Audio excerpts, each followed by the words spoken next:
A lot of it went through my mama, and sometimes she'll hold it down, not tell, but if it's too severe, then she gotta let my daddy know. Right. And then I just ask myself the same thing, like, why I'm so bad and I know how this man is. You know what I'm saying? I just like, I don't know. I don't know. I ain't really look at it like I was a bad kid till I got older and got my own kids. And I know I was bad as hell, you know what I'm saying? Like that. But man, my partners, my homies, like, you know what I'm saying? We was all on the same thing. Our parents was pretty much all the same, you know, like that. But like it was for sure like that manly fear of my daddy. And we had fear of my mama too, but you know, that's your mama. Your mama more loving, you know what I'm saying? This and that, even though she put the belt on you, that's still your mama. So I always had like that loving kind of heart to my mama. And like when my daddy's always scored being stumped down, especially me being junior, you know? But to take you back to like when I was 11, you know what I'm saying? Like that's when it really started, like when they grabbed him. Cause now he gone, you know what I'm saying? So not saying that the structure gone, but like that love, fear of, nah, my daddy not gonna approve of that, it's kind of gone. You know what I'm saying? My older brother, he was already doing 8 years in TDC. Then they can't grab my daddy for that little bit. So that little transition, I went from a boy to a man. From like Little League, Chuck E. Cheese, to like gang banging and serving fiends. You feel me? Did you feel any type of obligation to help out financially? At that time, yeah, no, it was more like, so the obligation to help out financially was like to get me right.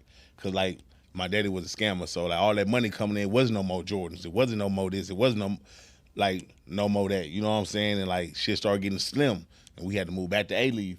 And I'm just peeping certain patterns. So I'm like, man, shit, I got to get it how I live right now for me. It wasn't until like I got really like 15, like, okay, nah, mama need this, granny need this, or woo woo. Cause like even at that age, I was already helping around the house. I was looking for jobs. You know what I'm saying? I was selling weed. I was selling my brother crack, holding like running his drugs. He break me off a little bit, but it wasn't enough. So I started looking for jobs. I started working at firecracker stands. I started doing pedicabs. Like, you know how you go to Texas game, people like riding the bike and stuff. I was doing all that just to have some money in my pocket, just to, like, to stay afloat. You know what I'm saying? So when your dad was taken away, who is there a male figure that you're looking at now and you're saying like I want to be like this guy, or was there a guy that you just really respected and that you didn't want to let down? Who it seemed like to me, you having that type of old spirit and being so precautious, it seemed like to me that you would. It seemed like to me that you would have some type of thing in you that would make you want to like do better. And it seemed like somebody put tap you on the shoulder, pull your coattail. Was there a person, a teacher, a coach, or somebody? I ain't really get nobody like that till like my daddy came back home, and like I was in like the 11th grade. You know what I'm saying? But like in between that time, I was trying to figure out who I was. You know what I'm saying? I look up to this person. I'm getting into it with older cats, trying to be like them, because I was always tall, but I was young. You know, I was pumpkin. So they think I'm their age, but I'm not. So I'm fighting them, this and that, you know what I'm saying? Got down with the Crips, you know what I'm saying? I say that's what I thought was the proper way and what to do, you know what I'm saying? As I get older and realize, like, you know what I'm saying, I'm a part of it, but it's like, I ain't had to do that shit. That shit was really like a fairy tale, you know what I'm saying? Yeah. And I'm saying that just to tell, like, the younger kids that's coming up, you know what I'm saying? But, nah, I was a lost soul, man, damn near not trying to fit in, but trying to find my way and navigate on, like, what I want to do, what I wanted to be, because there wasn't no more football, nothing like that, you know what I'm saying? So,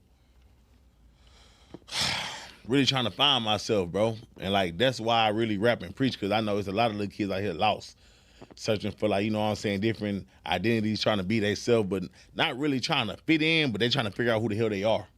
You know what I'm saying? I feel like that whole little adolescent, little preteen through, like, teenager phase, we all go through that, you know what I'm saying? Because as a kid, you want to be a wrestler, you want to be a rapper, you want to be everything in the world. But as you get older, like, you know what I'm saying, reality started to hit more for you. So I feel like through that time, I always, like, I looked up to my brother, but he was in jail. I looked up to my daddy, but he was in jail. So I get his words and shit, but I'm looking around, now, the D-boys having this, though. You know what I'm saying? You tell me to go to school and do this, but I see the D-boys having this. You telling me to go get a good job, but I'm saying, like, you know what I'm saying, sell newspaper by Fiesta, but My homie GD Corey selling crack. He coming home with $3K a day at the age of 14. He my age, like a grown ass man. I'm walking here with my mama, like, you feel me? So we was just like, man, like, nah, like I wanted that right there. Okay, so tell me this, and I think I know the answer to it, but I want to hear it from you. For sure. Tell me how do you look at that and you say, you know, he got 3,000, he making 3,000 a day, he just came home with 2,000, he got this money, he got a nice car, he got jewelry, he got this, I want that. How do you say I want that but not want the murders and the jail sentences? Because all of them ended up in jail or dead, or, you know, shot up, or, you know, things like that. They lost their families, you know, they lost time with their families. How do you say I want this, and you see that, all of that, and you say, and you know this is happening over here, but you cancel this part out, you cancel the bad part out because of, you know, the trappings.